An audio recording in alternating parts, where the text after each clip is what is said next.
In this video, I want to present proof to you that you can use public charging stations made for cars to charge absolutely any rideable you have. Your e-bike, your e-scooter, your electric skateboard, whatever you can charge at home, you can very likely charge at public car charging stations all over the country. Now make sure to check the links below because, as usual, I am always providing links to most every item I review in the video.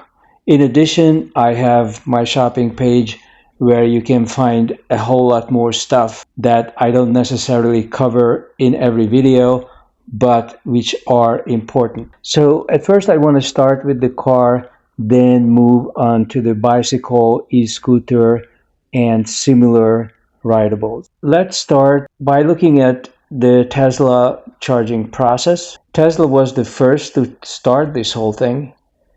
And you see that you go in, you park your car, and there is an internal interface which allows you to access the computer, and you simply tell the computer that you are about to charge.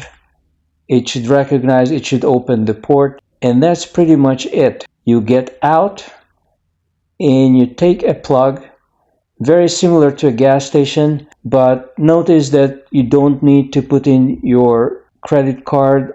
The payment is arranged when you get your Tesla car. The car or the computer, the network it's connected to already has your identity, your credit card number, so you really don't need to worry about that. But the rest of it is very similar to a gas station. You plug it in, and there are some lights that will tell you that the car is charging. And inside the car, the computer is also going to tell you an estimated time of how long it's going to take to charge, the speed of charging going on, all of that stuff. So it's really easy. The problem is you can't really use a Tesla charging station with any car other than a Tesla or a company that has signed up to use their network. And I have seen Mercedes cars charging at Tesla stations, and I believe Daimler has already signed a deal with Tesla. And that's a smart thing to do because whether you like the Tesla car or not, their charging network, their batteries, the whole system of charging is far ahead of the competition. Let's look at your options in terms of charging stations. So these are the superchargers.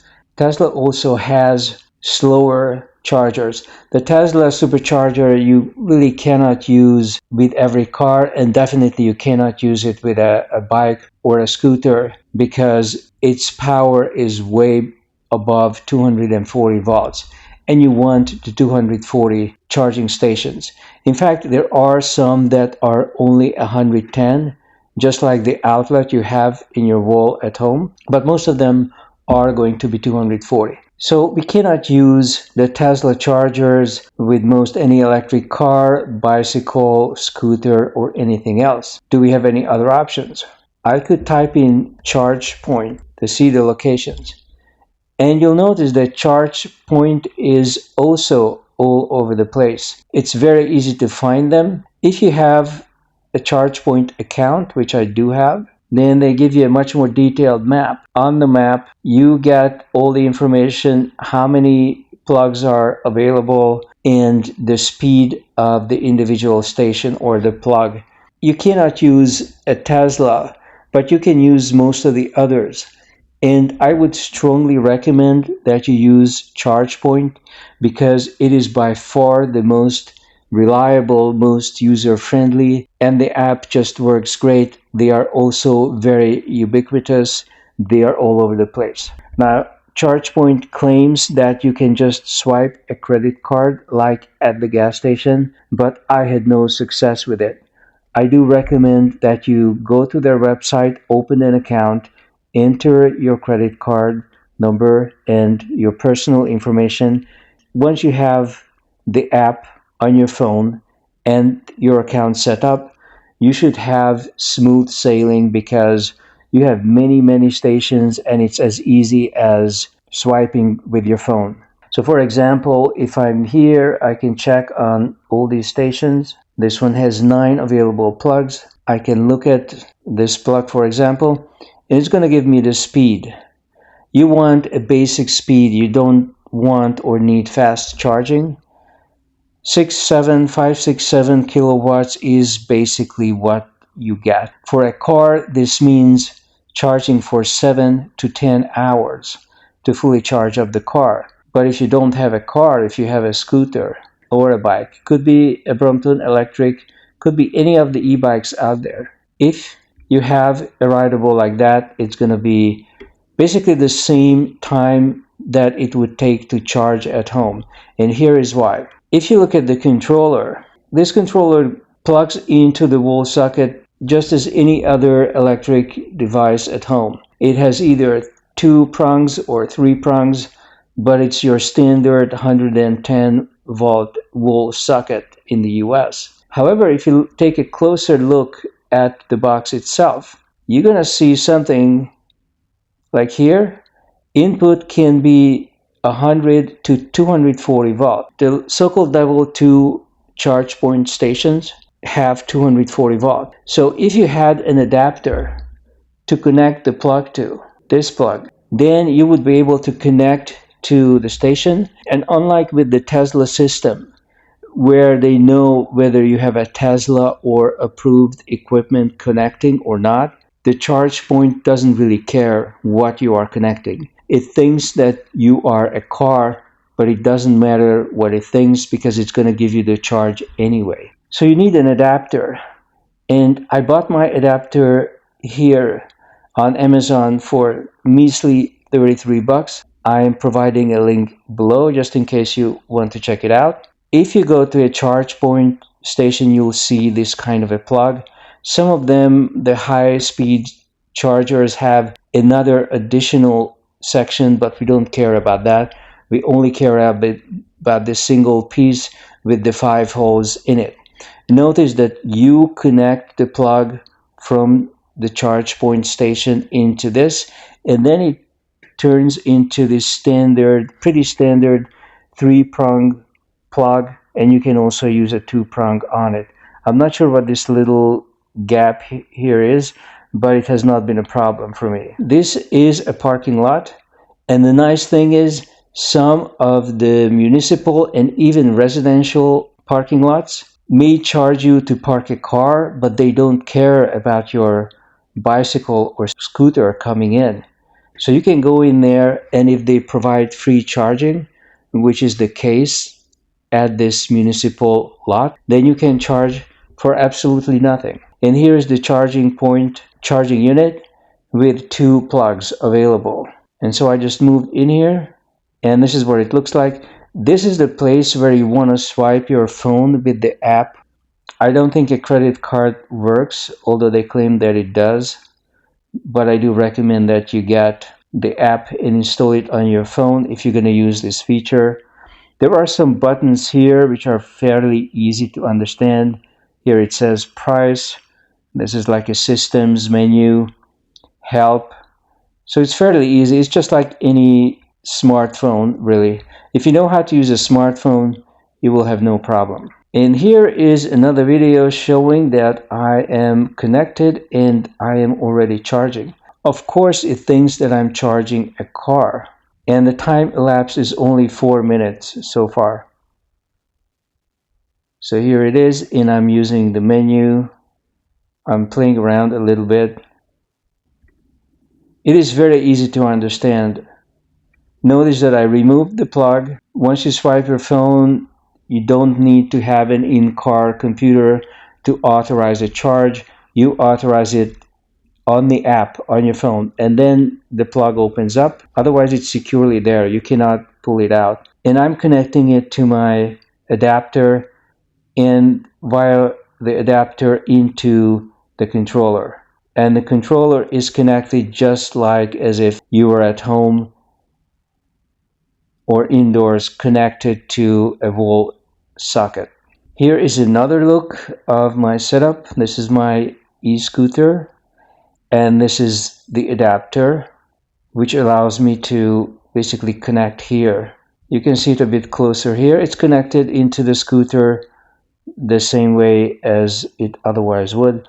This is my controller, and it plugs into this three-prong outlet, even though it only has two prongs. And this is what it looks like. This is where the 240 is coming out. On the controller, you have to make sure that it is capable of taking 240 volts. If you have a controller that can only take 110, the controller is very likely going to burn down or just break down for good. Even though the outlet looks like 110, it can actually legally carry 240 volts. And that is true of your home outlets as well. So the outlet, the plug itself, is capable of carrying 240, even though the 240 looks different. Once you have it installed at home, it's this much bigger plug that you see here. Here I am still charging. I charged for maybe 20 minutes. This was only a test. And I'm going to do more tests and I will give you more information on this. But this is a system you could use with anything. You could probably use your hair dryer on it if it can handle 240 volts. And what I am showing you here is what the computer looks like. You have the same kind of interface that you have with the car, but obviously it is drastically simplified. It shows you in a very primitive way how much charge you have.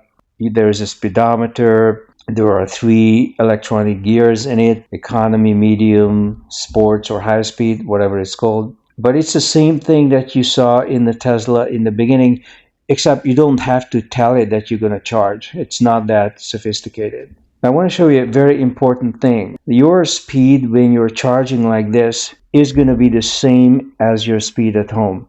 So if it takes you 4 hours to charge up at home, it's going to take you 4 hours to fully charge at the public station, because your controller is down regulating the speed to the exact same speed you would get at home. But look at this. Your maximum efficiency is greatest in the first 20-30 minutes, and then the charging efficiency is going to start to decline, and very rapidly so. Of course, each vehicle and each charging system is different, so your curve may not be exactly like this. But you look at a number of various cars. These are various cars that have been tested. They all start to charge very vigorously in the beginning, like the first 30%, 40%, and then they start to fall. So even though you cannot charge very quickly, not faster than you could charge at home, you have the option of not waiting for 4 hours. Just charge for 45 minutes or an hour, and then you're still going to have 30 or 40% of your battery charged up, which is good news. So you still have to wait quite a bit of time to charge up. It's not as easy as a gas station. You're not going to be out in 10 minutes. But because of all the charging locations available, this basically means that your e-scooter, electric bike of any kind, whether you built it or bought it whole, doesn't matter, is going to have basically infinite range, because as you can see on the maps, there are chargers just a few miles away from each other, even in less populated area. There are of course more of them in the cities, but they do exist absolutely everywhere. There's one thing that's also important. You need to know how much amperage you have on your charger. It is recommended that the amperage should be no less than about 40% of the ampere hour shown on your battery. So if you have 2 ampere hours, this could charge a 5 ampere hour pretty quickly. But if you have this kind of charger for a 10 or 20 ampere hour battery, then you should think of a larger unit. For a 10 ampere hour, you could use a 4 ampere charger or even a 5. For a 20 ampere hour battery, you could go with as much as an 8, 9, or even 10 ampere hour. It should be a little bit less than half, but I don't think you're going to burn it down if it's a good quality charger. And you can buy a ton of chargers from Amazon, Walmart, all kinds of different places. And you can replace the plug as well if the plug does not fit your vehicle. Many of them come with a whole variety of plugs. Now, this one comes with 6 different plugs just to make sure it's going to work. This is a really low speed controller, I must say, charging controller. On my bike, I have 14 ampere hours, so I would like at least a 5 or a 6. What the kit came with was a 5, so I have 5 ampere hours. But in general, I do recommend that you upgrade your charge controller to be about 40% of the amperage on your battery. And so the wonderful thing here is that I could go with my scooter basically anywhere. I know it would be kind of ridiculous to go from the mid Hudson to New York, and I would have to stop several times to charge for an hour, but I could do it if I wanted to. Now, what this also means is if I wanted to come down from pretty far, like from the mid Hudson, from Beacon or something like that, it's an 80-mile ride on the Greenway. And even around the Greenway, I could charge. If I have a 20 ampere hour battery, I could cover the first 60 miles on the home charge, and I would only need 20 miles to get into Manhattan, which I could get within an hour of charging. This is easier than carrying a second battery or a generator in a trailer. Those are options, but this is just so much easier. And even if you have 2 or 3 batteries, there's nothing wrong with having a charging adapter because it really gives you a sense of security. You can go around the map just like a car, charging whenever you need to. This is it for the current video. Let me know what you think. Make sure to check the links below, and it would be good if you signed up on the email list as well, just in case something happens to my YouTube channel and I need to reach people. Also, at the bottom of my shopping page, you see my other social media. You can link up with me on Facebook and a bunch of other places as well. But Facebook is probably where I am most active. Alright, this is it for the current video, and I'll be back.